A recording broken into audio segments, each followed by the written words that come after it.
If you're a pop culture junkie who loves TV, film, music, comedy, and other really important stuff, then you've come to the right place. Get ready and settle in for Classic Conversations, the best pop culture interviews in the world.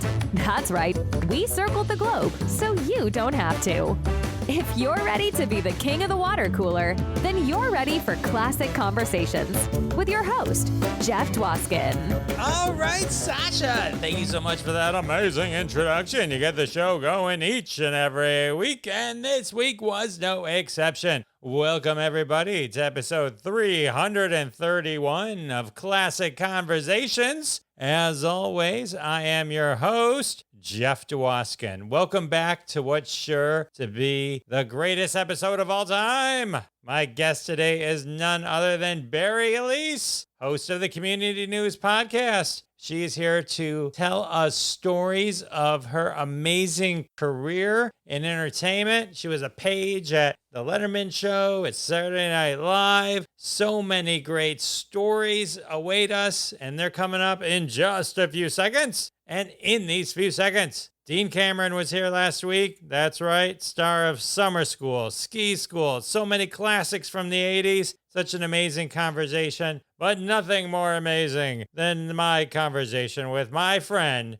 Bari Alyse. Coming up right now, we're diving into the Kenan Ivory Wayans Show, the Carnie Wilson Show, Letterman, Saturday Night Live. You ready for the tea? We got the tea. We got stories. There's so much coming at you right now. Buckle up for Bari Alyse. Enjoy. All right, everyone, I'm excited to introduce you to my next guest, comic, producer, speaker, writer, co-host of Community News Podcast. Welcome to the show, Bari Alyse. How are you? Hi, Jeff. It's so good to see you. Great to see you too. I don't know if your viewers know that you have a perfect smile. Like your orthodontist would be so happy to know that nothing has slipped like it has with the rest of us. You look like you just got the braces off. Perfect teeth. Thank you. It's one of the perks of being a son of a dentist. Oh, okay. Yeah. Makes sense, because I had braces, but things have shifted and moved around like most people. But you look like the new reveal when they just take them off, which is pretty good. Thank you. I appreciate that. You're full of compliments, which is how we met. Oh, yeah. One day I get a DM from Bari. He's like, hey, I discovered your podcast. It's awesome, blah, blah, blah. Yeah. So we became, of course, best friends.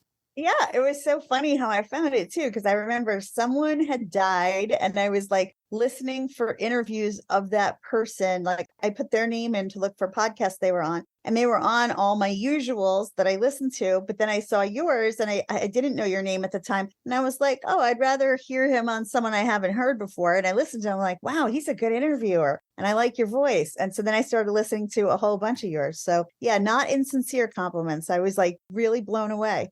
I appreciate that. Wait, do we remember who it was that died? Oh, probably Ed Asner, maybe? No. I'm trying to think who it was. It was someone younger than Ed Asner. Woman? But Judy Tenuta? No, I feel like it was a man. Sad that I now don't remember. I feel like it was someone in their 40s or 50s, not someone way older. But Ricardo Flanagan? Did you talk to Richard Belzer? No. No? Okay, it wasn't Richard Belzer? Yeah. Trying to think. It was around that time, around the time that he had passed. I'm trying to think who else had. Did you talk to Bob Saget? No. I'm starting to think like Bari wasn't even listening to my podcast. No, it definitely was. That's how I found it. I'm just trying to remember who it was, but it was someone, it was someone who did a lot of people's podcasts, and like, I didn't want to hear them on all my usuals. I thought, oh, let me hear them on someone I've never heard them on before. And that was how I found you. But I got to really try and remember. Oh, if I look back, I guess if I look back, I would find it. I'm trying to remember. I listed off most of the people who passed away that have been on the show. I don't know why I can't. Okay, this is going to sound mean and weird. Maybe it wasn't that he passed away. It was that I weirdly, at the moment, was looking up Ansel Williams, I think, because of some story in the news. Oh, Potsy's not dead. No, and he's not dead. So I don't want to sound like I was looking up dead people. That's what it was. I was looking him up because of something he had just done or was in. And I'm pretty sure that's how I found you. If I look in my messages, I could find it. But no, I think that sounds right. That sounds right now.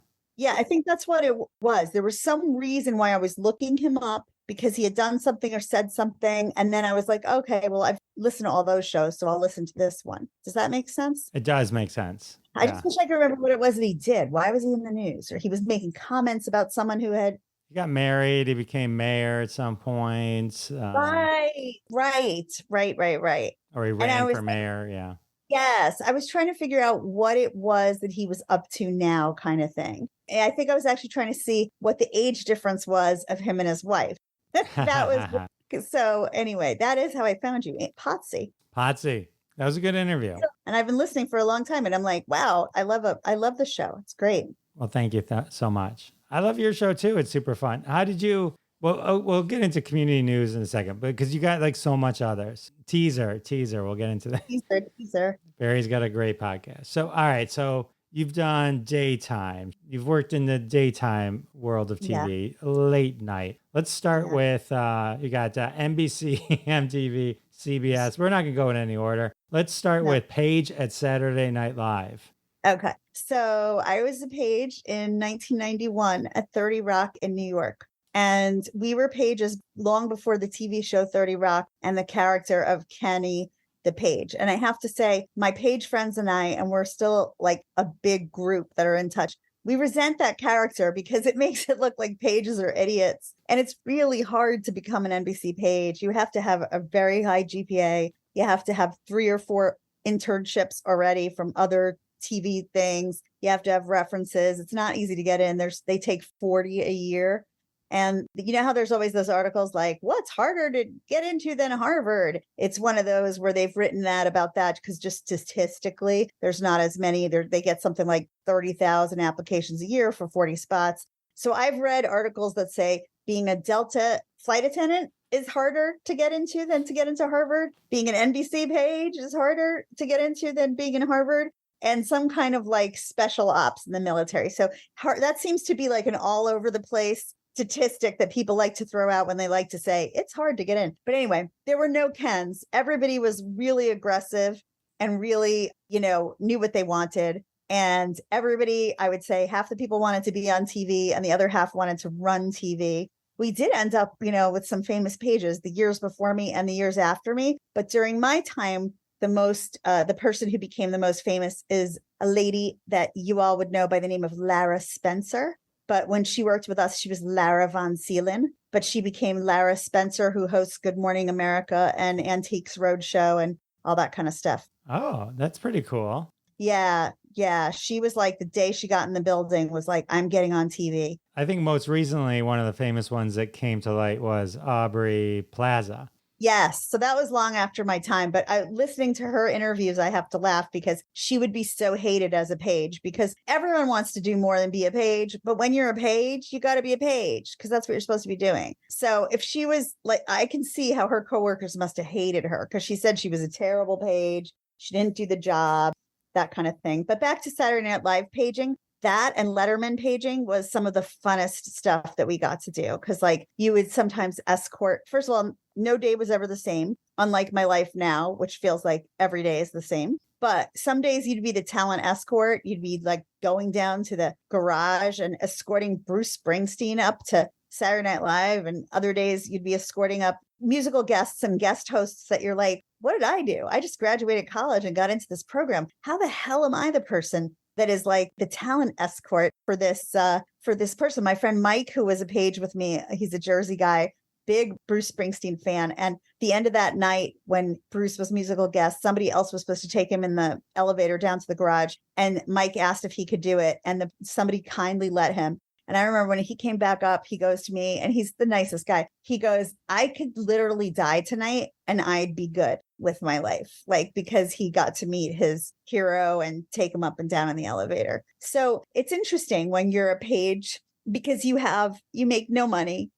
Back then we made like $10 an hour. You're the lowest person on the totem pole, but we always say we have the most access to everything. We had the keys to every elevator, every office.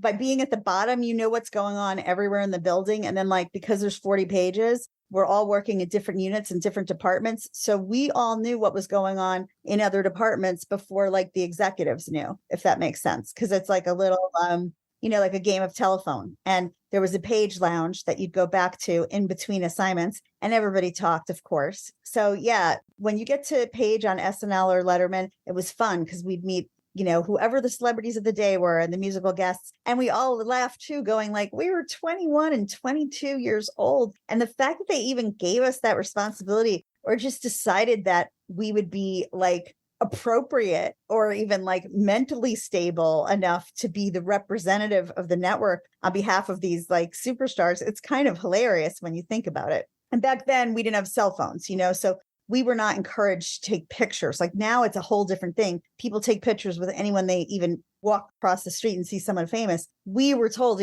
don't ask for pictures, don't ask for autographs. Like we were all very appropriate. But now I look at people and think like, how were we that appropriate at such a young age? Because now anybody is at a bookstore and they see a celebrity, they're running up and taking a selfie. Well, back then you didn't have the tools to do it, right? You didn't have a camera. You could have gotten an autograph, but I mean, could have brought one of those cardboard disposable cameras if you really wanted to, but you would be probably fired.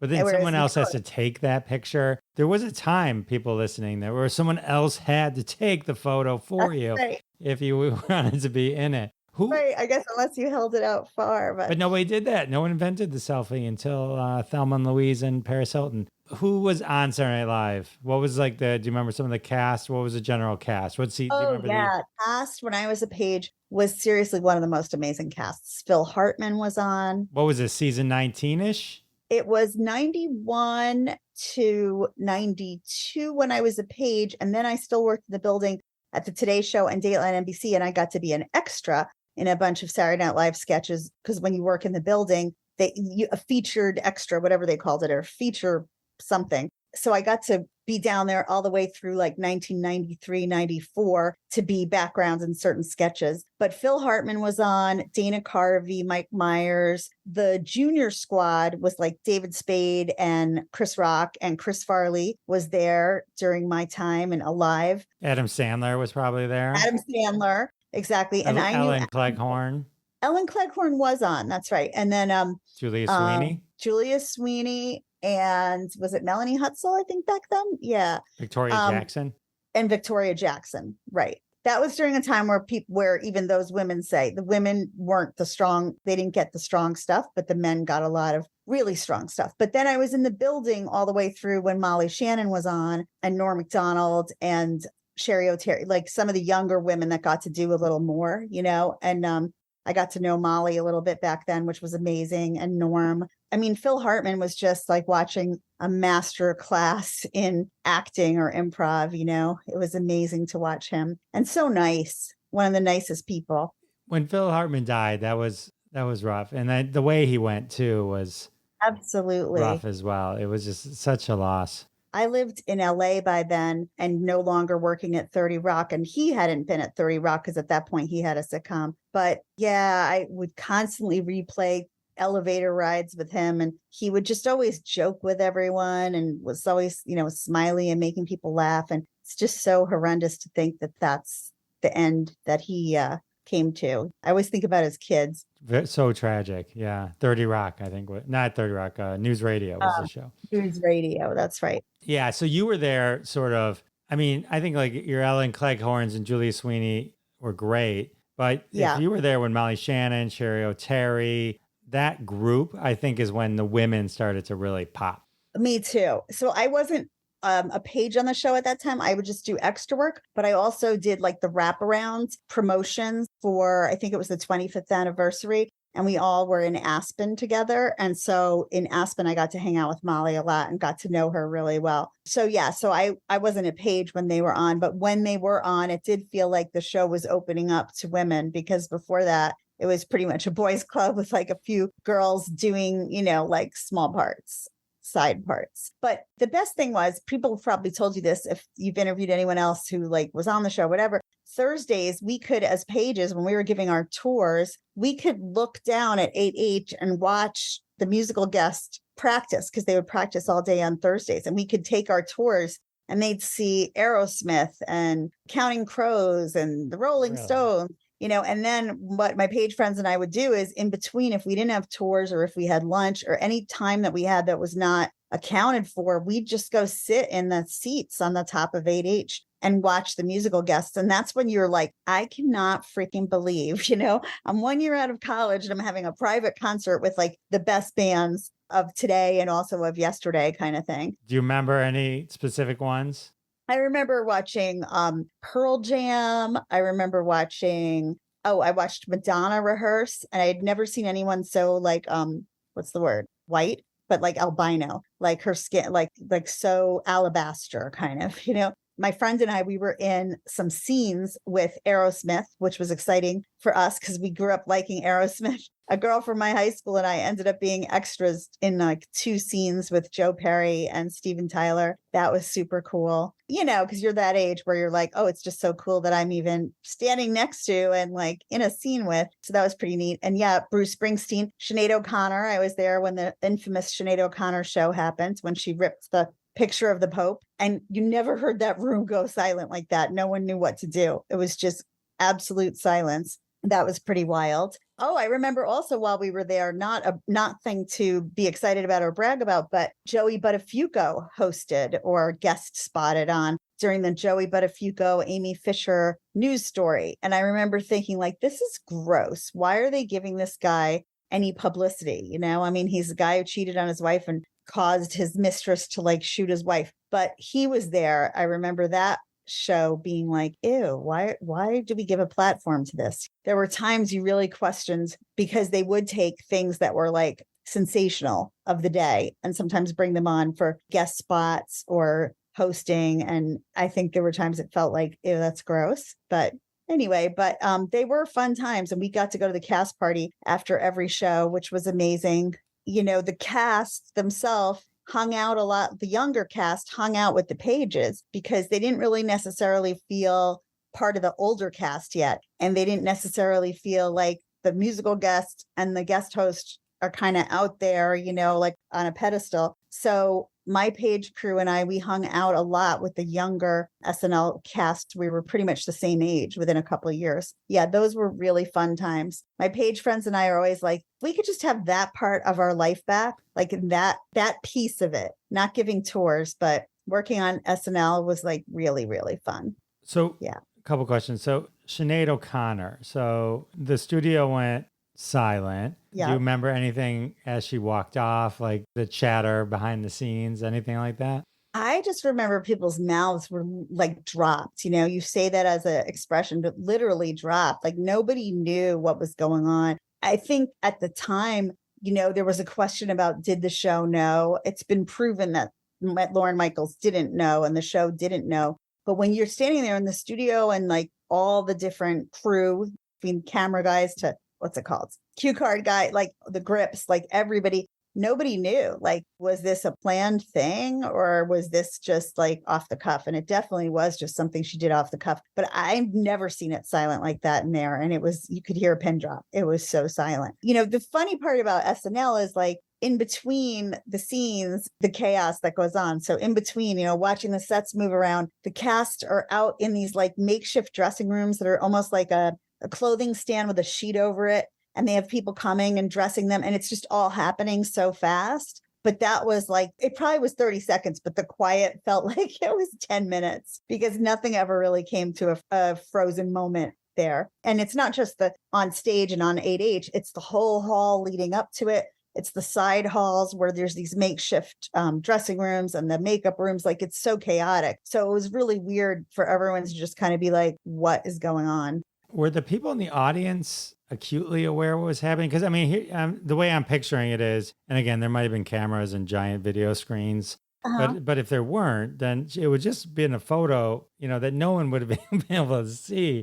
Right. Like, it was more like the people at home probably saw, or anyone Right. monitoring the monitors. But were the people in the audience even aware of what was happening while it was going on? Or after it happened? I mean, it only took a second. Right? I can't say if they all saw it was a picture of the Pope, but definitely her like fight the real enemy and tearing the picture. Like, I think if people thought maybe she's kidding, but then she was clearly not kidding. She was very serious. I don't know. Could they see the actual picture? I'm not really sure. I mean, there definitely are close-up cameras, throughout, but people were in serious shock.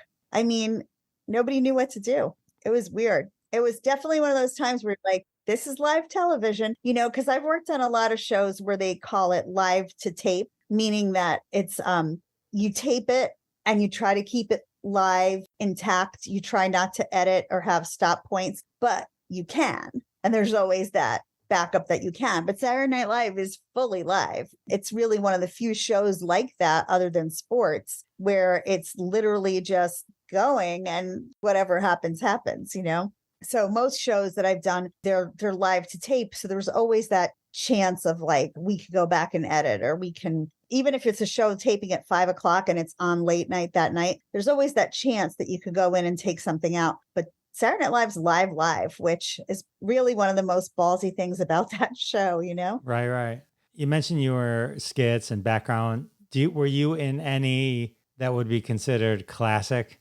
No, I wish I could say I was. I know I was the one with Aerosmith. We were in a lesbian poetry scene. I've thought to try to look it up on YouTube to see if I could find it, but we were all playing supposedly lesbians at a lesbian poetry thing that he and that Joe Perry and Steven Tyler found their way into and were performing at. And, even that is just so funny to me, the difference between the political correctness now and then. Like now, nobody would say there's anything inherently funny, or they wouldn't admit to it anyway, to being at a lesbian, to have two hard rockers at a lesbian poetry reading, right? Like nowadays, you couldn't really say like, oh, that's funny. It would just be like, oh, well, what's different than being at any open mic, right? But back then that was allowed. So I just remember it being a funny scene. And what was the other one we were in with them? It was some kind of matchmaking. It was like a dating game kind of scene. And it was that one of them was being auctioned off, I think Steven Tyler. But yeah, no, none that I would say became like super classic famous or anything. But it still was fun to do the featured stuff. And it helped me get my SAG-AFTRA card too. Awesome. What were some of the experiences being a page on the Letterman Show? Oh, well, that was interesting in a different way.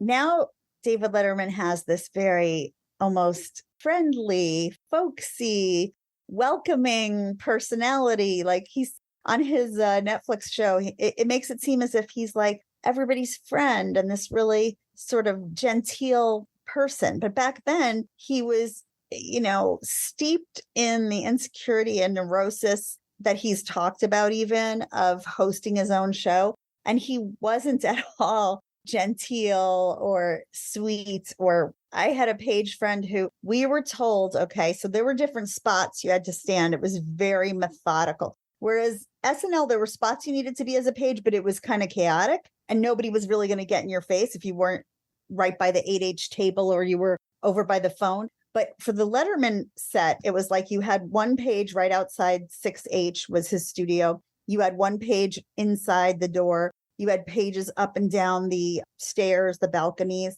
And we were always told, don't look at him when he's coming down the hall to start the show. We weren't allowed to look in his eyes. And, I guess it could distract him if he's trying to get in ahead, a show head or whatever. But one of my friends was a pretty new page. And I don't know if she just got nervous or maybe no one told her, but she was standing at the door, the 6H door, and he was coming in. She was like, hi, Mr. Letterman, with a big smile. And he was so angry that in his intro, he talked about her. And, he talked about like the dumb pages in the intro, and the girl ended up crying, and it was a whole thing. And, he worked it, how he worked into the show, whatever he did with the audience beforehand. So in his monologue, he was talking about the dumb pages and some dumb page. And then he referred to her in the beginning of the show. So yeah, so we all realized like they're not joking when they tell you don't look at him, in that spot. Some things that were cool when I was a page and other pages who had the Letterman, if they had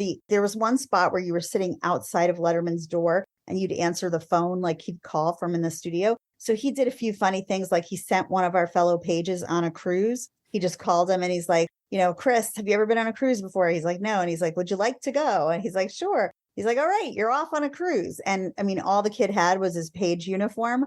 and they literally sent him off. He got to buy some clothes on board. And then throughout the week, they did really funny cutaways and live spots of him on this cruise.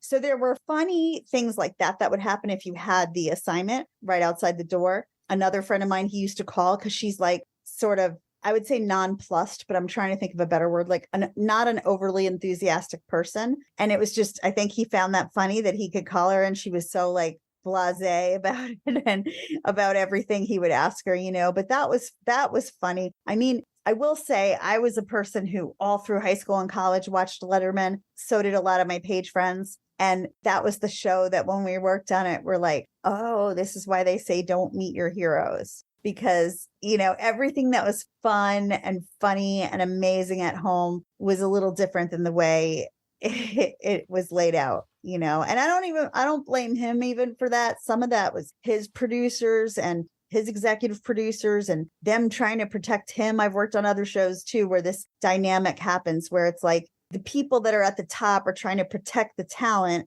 to the extent that they make the talent seem like a total asshole. And maybe the talent's just sometimes an asshole or a little bit of an, you know what I mean? But they make it where they're so worried about protecting them that to the rest of the staff, it comes off like the talent is this horrible, horrible person. And that's not always the case. But I think what I would say from every show I've ever worked on, except for maybe News and Dateline, all the other shows, the entertainment shows, there's like too many chefs in the kitchen. So there's not one decided upon way things are going to happen. And that tends to cause problems. It sounds like a mess, but yeah, I'm sorry that he wasn't nice. It's, he kind of comes off as a curmudgeon a little bit. I mean, not now. I think you nailed the before and after, but during that time, well, listen, I could say this because what do I care? I'm not working on any TV shows right now, and I don't know that I ever will again. So I feel like I can just say yes. I mean, I don't think that he was like an asshole per se by himself. I think he had insecurities. I think it's a lot of weight to put on anybody to be hosting that show. I think that, back then when there were only three networks, I think these people thought like it's the show or die, right? But I will say, because like I said, I don't think I'll be working on any late night shows again in the future. The other thing that was going on, like while I was a page all the way through the next couple of years that I worked in the building on News, he was dating so many women in the building. So there was that piece going on too. Like on 3 different units, I knew 3 different people that were involved in what they would consider a serious relationship with him. So you have that going on too, that like, you've got a secretary, a receptionist at this show, and a talent coordinator at that show, and an intern at that show who are all seriously dating him in their minds, or maybe that's what he led them to believe. I don't know. But so you also had that going on at the same time, where it's like, yes, neurotic, insecure, big deal of a show, but then also dating all these people simultaneously throughout the building. I mean, it's hard to sort of take that super professionally. Right. Didn't that blow up in his face eventually? Eventually it did, but like not with the women that I knew that he was actually like these are women I knew personally, like knew them well, worked with them, socialized with them after work. So yeah, it did eventually blow up in his face where he was already married to the lady he had a baby with, who was a stage manager at NBC all along. And he was, with the intern, and then that intern's boyfriend from some other show like blackmailed him, and that's when it became all public. But that wasn't the only time. Like that was going on for years and years and years, and it's why a lot of people say, like, was that show fair for women who wanted to be writers and producers? Like I have a friend who was one of the writers on it, and she wrote a whole book about it, and she says like she stayed a year because she wasn't gonna have an affair with him, and that was the way it seemed to her, the only way to like get ahead or get your stuff on the air. So there was a lot of drama going on back then in the 90s at 30 Rock. That sounds like it. All right, so 6H, 8H. Is there any other H's that you worked? Yeah, no, I worked on the Today Show, which was, I think, Studio 3A at the time, before they built the outside, like waving idiots. Hi. Wait, is this Matt Lauer Today Show? Yeah, I was Katie Couric's assistant when it was Katie and Bryant Gumbel, and Matt started as like a freelancer while I worked for Katie. So I wasn't there when Matt was one of the anchors. He was lower on the totem pole. But I will say that even lower on the totem pole, he was pulling shenanigans when some of us would think like, you would think that someone who was just working like cutting down trees for 2 years because they couldn't get a job on TV would value being brought into the network and 30 Rock to do all these extra, they were like entertainment pieces and stuff. But no, he was like right to it right away, you know, with certain pages and certain interns. And yeah, there was kind of this like very strange dating. It felt like it was like Tinder before Tinder back there in the 90s, where for a lot of people, they were just swiping and there was a lot of dating going on behind the scenes and just inappropriate positions of power.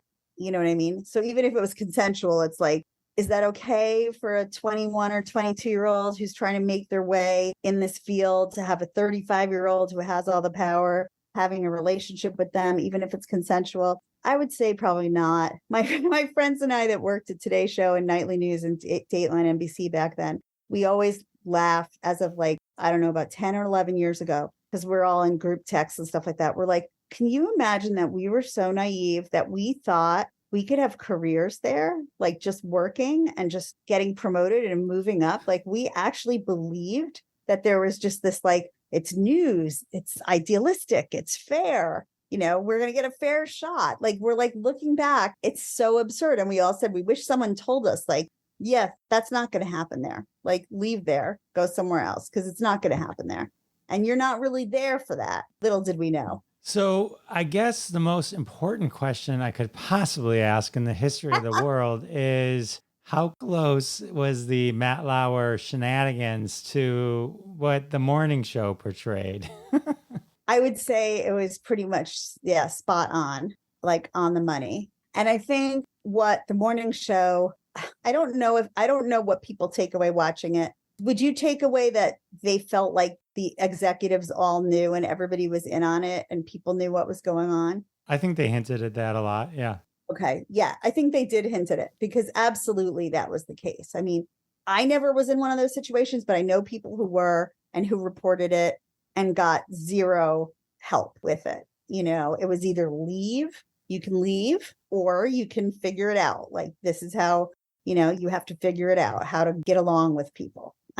So it was, you know, you have daughters. So I feel like, and a wife, I could appeal to that part of you that it's like, you know, it's sometimes I think men blow it off as like it's nothing. But if it was your kid or your wife who's just trying to like make their way up the ladder, doing the right thing, it's so unfair to be in these situations. And even if you aren't a person playing along, the fact that your colleagues are, and then they're promoted 2 and 3 times and you're not in those scenarios. I'm not saying that's always the reason, but I saw it happen a lot. But my friends and I realized like we were idealistic. We thought like, oh, we're in journalism and we're with all the best journalists. And we just didn't even consider that kind of stuff was going on until it was too obvious that it wasn't. Sorry to interrupt, but we have to take a quick break. I do want to thank everyone for their support of the sponsors. When you support the sponsors, you're supporting us here at Classic Conversations, and that's how we keep the lights on. And now back to the amazing Bari Alyse. We got more stories for you coming up right now. So when I was working at Dateline, I was doing stand-up at night because I was like, I needed a break from the sort of seriousness of, and I was on Dateline when it was like a 60 minutes or 48 hours, not the murder mystery that it is now. Got it. So, yeah. So then I started doing stand-up at night. And I'm sure from some of your other interviews, you know, so I feel like I was in 2 really weird Sodom and Gomorrah environments because the stand-up environment is like, oh my God, there's, as you know, no HR, no rules, nothing of any kind of appropriate behavior. So, yeah. My intro to New York City in my 20s was definitely like, I always think like, how different would my life be if I worked like in insurance or some banking or something? But I don't know, banking, I think people are sleazy too. I hear in insurance, you still got to sleep with the guys to get the good insurance deals. No, I don't know. think so, but I feel like, I don't know, something that was boring and like followed HR rules. My husband actually works in insurance. And when I met him, I was living in LA, and he would say to me, your industry is one big HR abuse after another. Like, he couldn't believe the stories and the stuff he saw, or even just the hours we worked, but neither here nor there. So, but I can tell you, like, then at some point I went and worked on those daytime talk shows after I did news. And there I saw some of the craziest SHIT. Are we talking Carnie Wilson's show? Yeah, Montel Williams was one that was really, but Carnie too, but Montel Williams. I had a lady who she liked, my friends from that show, we still like sometimes will say red shoes. We like quote some of these incidents to each other of what happened. I had these red high-heeled shoes on that actually a friend had given me. They weren't even something I at the time had the kind of money to buy. They were like fancy, I think Ferragamo shoes. And this lady who was going to be a guest said right before we were putting her on, I'm not going to go out there unless you let me wear your shoes. And I'm like, I'm not putting a talk show guest in my shoes. Like, what? No, go on stage and do what you're here to do, right? But she's like, I'm not going out there unless you give me your shoes. And then I had a boss saying, just give her your shoes. I'm like, I don't want this, I didn't say, but like skanky lady with her feet in my shoes. Like, that's so gross. So I wouldn't let her have my shoes. I tried to find her another pair of red high-heeled shoes to go on. But it was funny. On those talk shows, they used to have us say to the people before we flew them out and when they went out to do their segment, they'd have us say, now, remember, if you don't show up or if you don't deliver the story you said you're going to deliver, we will sue you for the cost of the production, which is over $100,000. You'll be sued. These people didn't even have telephones. We had to call them at payphones that they would come at a certain time down the street. Okay. So we're like, how big of a threat is it to tell someone who doesn't even have a telephone line in their apartment that you're going to sue them for a couple $100,000 for the cost of the production? Like, I don't really think that's an effective threat. But anyway, yeah, so I had to like cajole that lady to get out there and not in my shoes. We had another whole crazy situation. I don't want to make every story sound like about sex, but we had this guest coming on. It was from a news story, a serious news story. It was the Oklahoma City bombing, actually. And he had lost 2 kids in the daycare. And you would think this should be a bereft, sad, grieving father. And I had booked him and flew him to New York. And right before he got on the plane, he told me that the reason he did our show instead of Oprah or Geraldo, who were all there looking for guests, Montel wasn't there. It was just our staff. He said he did the show because of a certain part of my anatomy. And he asked me if I would literally blow him dropping him off at the airport to fly to New York. And I was like, oh my, Eli, I'm not doing that for someone famous. I'm definitely not doing it for like the truck driver from Oklahoma City. You know what I mean? Right. If you're not letting someone step in your shoes, you didn't even have to say you weren't going to do that. Yeah. I'm not blowing people that are like rock stars, like people that maybe it's attractive, like, so I'm like, no, like, that's not how it works. You signed the papers. You're going to New York. And he's like, oh, I'm not going to do the show unless blah, blah, blah. Then he tries to ask me if I would at least touch him. I'm like, get out of the car. Then I call the person in New York who was going to get him on the other side. And I say, just be really careful. Don't send any pretty PAs to get him, production assistants. I say, send some guys to get him at the airport, because he's like, after days of helping him, calling people for the funeral, helping him pick a coffin, all these things. I felt so sorry for this guy. He's asking me for like sexual crap in the car. So I told them, don't send any of the female PAs, send the boys. Well, they did send one girl. And sure enough, he hit on her on that side. And then we had to keep him babysat at a hotel overnight in New York because they were worried he was going to just like run up and down the streets of New York and find hookers. And we needed him on the show the next day. Meanwhile, he was our segment 1 and 2. He was our sympathetic story, because he lost 2 children. And I said to him, you lost 2 little kids. Like, shouldn't your focus be there? He's like, oh, I've got 12 kids, which we had no idea. So it's, I thought it was a sad story when he lost his 2 kids, but he acted like, I've got 10 others. We didn't put that on the air, but it was a nightmare trying to get this guy to come out and do his segment 1 and 2, when now we all knew that he was a total predator and a pig, but we're still supposed to be treating him with like kid gloves and like, oh, this poor bereaved father, oh my God, that was a nightmare. Like the biggest nightmare was trying to not let our executive producer know that this was all going on. So myself and some of the younger staff all like keeping it amongst ourselves, but trying to like make sure he was babysat and in his room and that he was going to get to the studio the next day. The worst. That is an insane story.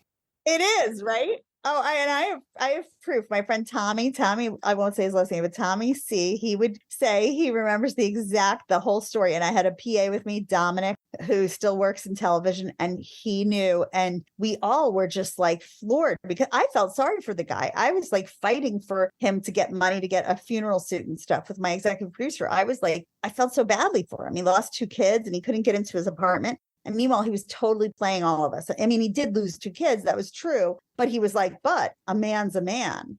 And it was the grossest thing.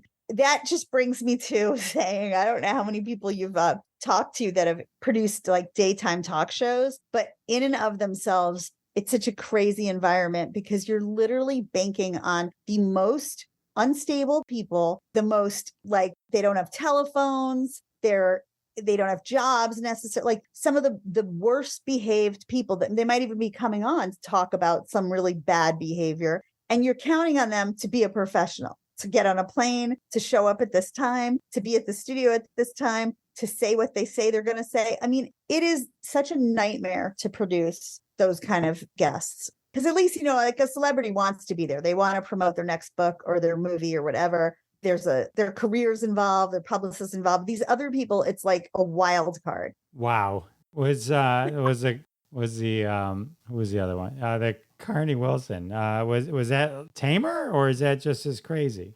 That was a little tamer, I will say. Well, when they pitched Carnie Wilson, like to me, I was still working at Montel, and they pitched it like it was going to be the Rosie O'Donnell show, which they replaced it with a year later. So they're like, oh, Carnie's going to do celebrity interviews and we're going to do like fun stuff and like go to the mall and do fun, shoots with people and games. And I thought, okay, well, that'll be better than this daytime stuff, which I hated. I mean, I only went to daytime because they made me head of the news producing at Montel and I'd come from a news background. So I thought that would be fun. But then instead it turned into like just a copy of the Ricky Lake show. So every week it was like, I have a crush on my friend. I have a crush on my neighbor. I have a crush on my coworker. Like these were the shows week after week I have to do after like covering Oklahoma City bombing, after working at Dateline NBC on like major crashing news stories. So it was pretty mind numbing to every week have to do a crush show. But then eventually I just tried to make it fun for myself by like booking people that, I would know one of the people and tell them like, so who has a crush? We'll bring you on the show. Like just, it was so stupid. But Carnie herself was very nice. But the show itself, the quality was like ridiculous. And then they signed Rosie, Warner Brothers, who were our bosses. They signed Rosie and they gave her the hour that Carnie used to be on in. And then we were all out of a job, which is what happens with these TV shows. Like that's why you're lucky if you're on a Letterman or like a Kimmel. Once it's running, you don't really want to leave because so many shows get 1 season and they're done. So, when you're on a show that's actually existing, you kind of want to stay there. But the flip side of it is, and I don't mean Letterman or Kimmel, but the flip side of that, let's say for daytime shows, is that the topic matter is so insipid and so stupid that it's mind numbing. And you're like, wait, did I go to school and study television and broadcast journalism? Or am I working at the DMV? Because the people you're dealing with feel like you're at the DMV. See, these are things that I shouldn't say if I wanted to work on another daytime show, but I don't give a shit because I don't. So what about Al Franken? Let's talk about Al Franken, and then let's talk about your podcast. Oh, okay. Well, Al Franken was for me a dream to get to work with Al Franken. This is before he was in the Senate. He was after Saturday Night Live, and he already had the movie out, When a Man Loves a Woman, the autobiographical movie. And he was pitching a show called Lateline. And it was a show that made him like an anchor man. And it was sort of a takeoff of like Nightline but a little bit Dateline, but it was really like supposed to be like a Nightline kind of show. And he was the anchor. And I was trying to get into writing for sitcoms. I never wanted to do daytime talk shows. I wanted to do late night and comedy, but because I didn't get hired in any of those, this was a big opportunity for me that he said, if you work with me and my executive producer, who was John Marcus, and John Marcus did Golden Girls and, what was the other big one? Golden Girls and another really big Empty Nest? show that, no, I don't think it was that, but he was EP of, I think he was also one of the EPs on Cosby. I could be wrong, but I have to Google that. But anyway, he was a big executive producer and he was signed on to do this show with Al. And it was Al and John. And then John had an assistant named Jessica. And Al said, if you come on as my sort of like writer's assistant, then if the show gets picked up, we can bring you on as a full writer's assistant, move you up to writer. And I was like, oh my God, there was the first person that offered that to me in New York, because I kept trying to get jobs on some of the late night shows in New York. And, I was a comedian, I was a producer, but I wasn't getting to do the comedy producing. So I worked with them. It was just 4 of us in an office, which was like really fun because I always looked up to Al Franken. I thought he was really, really funny on SNL. I thought he was really smart. And, I'd watched him since I was a kid.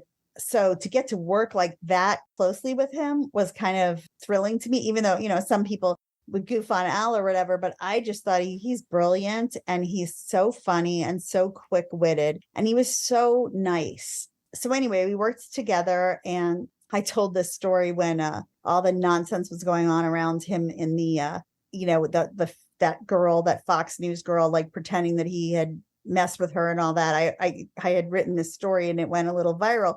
He's the only person I've ever worked with in television that apologized to me. And he didn't even have to apologize to me. Like he didn't need to, but he literally apologized to me for raising his voice at me. I mean, and that's like how good of a person he is. You know what I mean? And when he did, I said to him, like, you don't have to apologize. Like I was slow writing out this script and thought I was would be faster. And I'm disappointed that I wasn't as fast as you needed me to be. But he was like, no, I have a daughter. I have a wife. I would never want anyone to talk to one of them like that. I was out of line. I shouldn't have talked to you like that. And I'm like, oh my God, at that point, I'd worked with so many on-air people and even just executives. No one apologizes ever for anything. But here's this guy like an hour later out to dinner calling me because he felt bad that he thought he raised his voice to me and that it was uncalled for. And it was barely raising his voice when I tell you, like, it's some of the things I've seen and done. That's good to hear. I love Al Franken. I think he's awesome. He's such a sweetheart and so smart and just always on the right side of things. And that's why that was so disturbing to watch him being taken down. But anyway, I loved working with him. And then what happened was I got an offer from the Kenan Ivory Wayans Show to be their comedy producer in LA. And Lateline, the pilot had been picked up, but not the 13 episodes. So I didn't know what to do because I didn't want to leave them. But Kenan had like 44 weeks cleared or 40 weeks. So I asked Al and John what they thought I should do. And they said, we want you here, but if you get that job, that's 40 guaranteed weeks of work, you should take it. So they gave me their permission to fly out to LA and interview. And I flew on the weekend, like on a Friday, came back on Sunday, met with the senior supervising producer on a Saturday. And then they offered me the job and I had to like pack up, give away all my stuff in New York. You'd be there in 10 days, and then we started the Kenan Show, which was a really fun, like it was the first time I got to work on a late night show as a writer producer. Every other time I was either a page or something, not a writer or a producer. So it was really like, felt like, oh my God, I'm finally getting to do what I've been wanting to do, even though I have to move 3,000 miles to do it and leave all my friends and leave all my furniture and whatever. And I thought it was the best thing ever. And I thought from there, I'll only be working in late night comedy and or sitcoms, but doesn't always work out like that. But I worked on the show until it was canceled. And then I worked on the John Sally Show. But the Kenan Show was so funny because there was also, I don't know if this, I'm telling all these stories that are like so bad, but there's also a lot of sexual misconduct happening there at that show. And so we were always late to tape because of things that were going on leading up to our 5 o'clock tape time. And so it became known around Hollywood, and some of the best publicists wouldn't give us their guests anymore because they're like, they don't want to sit in a waiting room for in a green room for 2.5 hours while whatever goes on over there. So yeah, that was problematic. But when we first started working there, I thought like, this is the best show I've ever worked at because it was the first show that had a green room that had sushi and an open bar. Like it sort of started that where they wanted it to be like, we want this to be the place that people want to come to and hang out, and like have it be the hippest show in town. Now I think every show has an open bar in their green room, but we were the first. And at the time it did feel like, wow, we're in the center of like all the coolest stuff. We had great guests and we had this all-girl band and it was a very cool show to work on, but I wish it lasted longer. Ladies of the Night. Is that the name of the band? Mm-hmm. Looked it up. Thank you. I didn't remember that. No, I just knew it. Oh, you knew it? Of course. Well, I was going to say, it was funny because we had the all-girls band and they dressed really sexy. And one of my jobs, my job was to put the comedians on the show and pick the comedians for the show. And I was also supposed to pick like musical guests and variety acts that were different. And Kenan's thing was he wanted people that had never been on late night TV before. And he wanted people that were not white. So he wanted to give a break to like, Latino, Black, Asian people that hadn't yet made a late night debut. So they couldn't have been on Leno or Letterman, but they needed to be ready with 5 minutes. And there's a really small parameter of people, even probably now, that fit that bill. Like if they're good enough, they've been on the other shows. And if they haven't been on the other shows, they probably don't really have a solid 5 minutes yet. So there was a small group of people to pick from. But getting back to the band, one thing that was really, I remember, so funny to me was now everybody knows the Pussycat Dolls, right. Like that act has been around. But at the time when I moved out there in 1997, they had never been on TV. They just performed cabaret. So because I was booking all those kind of acts too, I got a video of theirs. And I thought Christina Applegate, I think, was guesting in it. She was like the only guest celebrity at that point. It became where like every actress in Hollywood eventually did. But so I watched the tape and they're in these sexy outfits, but they're like, really dancing, very cool, nightclubby. And I thought this is perfect, for our show and for one of our. So I pitched it and some of the executive producers were like, are you kidding me? No, there's no way we could put that on. It's way too sexual. And I was like, really? We have a band of women that are like wearing leotards, Like, I don't know why this is worse than that. And we have the band every night and the band was dressed up very sexy, but they wouldn't go for it. And I always thought like that. And another thing I pitched that I thought they're nuts not to take and became huge was Ozo Motley. The band Ozo Motley? Oh, yeah. Ozo Motley. Yeah. So that was pitched to me when they were just like a nightclub band on the Sunset Strip. And I was like, oh my God, their sound is so unique and so different. And I tried to get that on the show, but couldn't get it on the show. And I always look back whenever I hear of Pussycat Dolls or Ozo Motley that became sort of, I would say, I don't know if household names is the word, but like people who watch TV know of them. And I always think like they could have had that, but just let it go, and that's so much of what television is. Like, I think by the time we get to see people that have broken through, they're sort of already out there and nobody wants to take a chance on the stuff that's, nobody wants to be the first one. Let's put it that way, to put something on. Even when I was at Dateline, it felt like that. Like nobody wants to, they want to wait till the New York Times breaks the story before they put it on. And that's something that always bugged me about television production, because I felt like the whole get is getting the person that no one's had on yet, like breaking someone to an audience and being the first show to like bring this person out there. But that wasn't the way things went. Well, you tried. You almost broke the Pussycat Dolls to the world. So Exactly. We thank you for almost doing that. Pussycat Dolls. I know it sounds so silly now, but it's just weird when you're like being told, well, we can't have that. It's too sexy. And you're like, look at our band. Like, isn't that the whole point of this show? Like sexy women? I don't know. TV doesn't make a lot of sense. Like, I'm sure other people who've been on here, whether they've acted or been on the other side, have probably come to that conclusion, right? Nothing is what you ever hope it is. Everything just kind of works. Everything happens, and then we look back and go, oh, that was brilliant. Right. Speaking of brilliant, let's talk about Community News, your podcast with Paul and Sasha.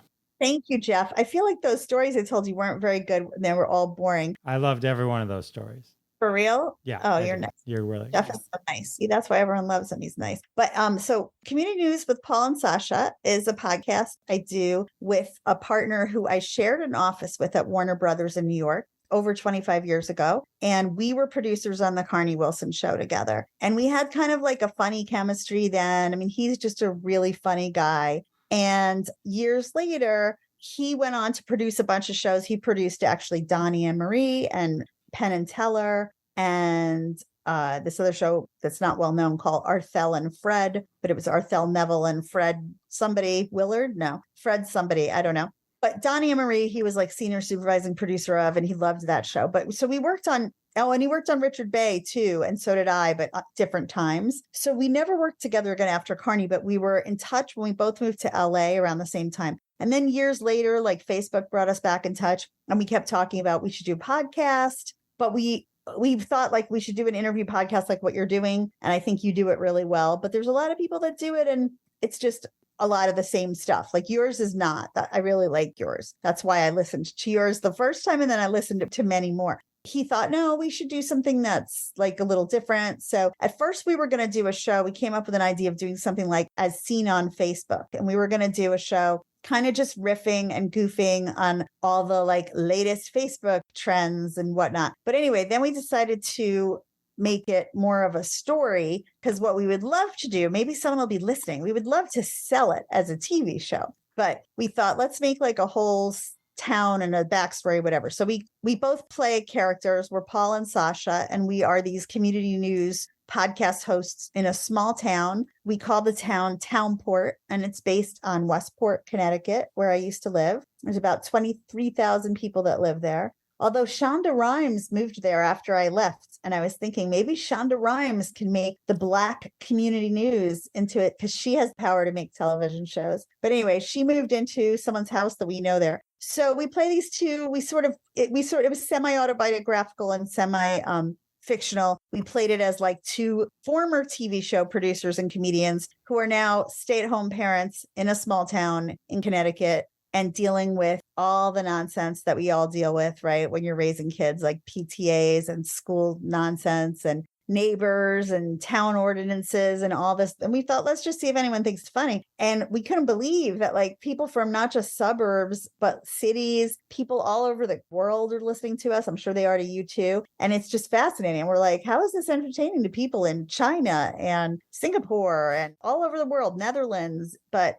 it is. And we're glad about that. So they're short shows. They're like under 20 minutes each. And we have like some running jokes and running through lines, but someone could pick up anywhere and pretty much get it. And I don't know, that makes us happy hearing from people that say that the show made them laugh. That's been like the one project I've had through COVID and before COVID and for the past 5 years. But I would love it if we could do something more with it. But in the meantime, it's just a podcast. And if anyone wants to listen, they can find it Community News Podcasts with Paul and Sasha. And I play Sasha. Yeah, it's amazing. Over 300 episodes. They're about 15 minutes average. So you can burn through and become addicted pretty quick on your daily walk. Especially if you 2X like I do, you can knock off almost half a season.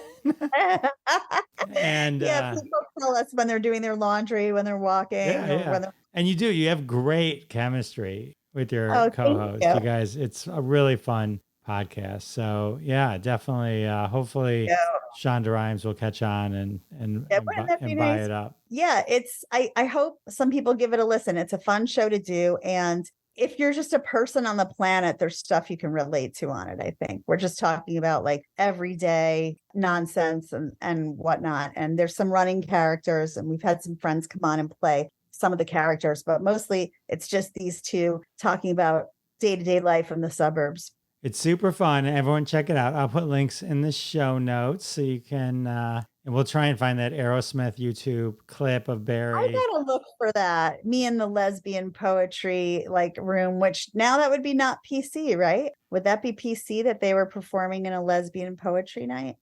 I don't even know. I don't know. All the gender rules. I don't know if that's like okay, not okay, but I should look for that again because I looked a few years ago. I couldn't find it. And just for a little fun side note, that Joe Perry that night had a crush on my high school friend. And that's funny. Yeah. He like hit on her during the show and then he hit on her afterwards at the rap party. And of all those other salacious stories I told you, that was one that we were excited about because it wasn't like she was just an extra. It wasn't like he was doing something, it wasn't like they worked together. I love it. So many great stories. Thanks for hanging out with me, Bari. I appreciate it. I hope I was interesting enough. I'm thinking, did I tell the good stories? I don't know. The red shoes. I love the red shoe story. She wanted to walk a mile in your shoes and you shut her down. You're like, not on my watch. I was going to say, how many jobs do any of us have where someone demands that they'll only do their job if you'll give them your shoes? Like, what the fuck? There was just a point where I'm like, you have to give everything for these jobs, but there's a point where you have a limit. That was my limit. That and oral sex to some rando guy in a car. Those are my limit. I don't care if you just lost half your family. You did not come crawling to Bari. She does not. That's not enough. That is not enough. No sympathy blowjobs from me. So, all right. Well, this just the wacky world of television. Bari, you're awesome. Thank you so much. It was fun. It was so nice to talk to you, Jeff. Thank you for having me. Bye. How amazing is Bari? Sharing so many amazing stories from her career, unfiltered. Definitely check out Bari on Community News Podcast. It is a great, great, great podcast. Love it. Well, with the interview over, it can only mean one thing. I know another episode has come to an end. Thank you very much to my friend Bari Alyse for hanging out with me. And thanks to all of you for coming back week after week. It means the world to me. And I'll see you next time.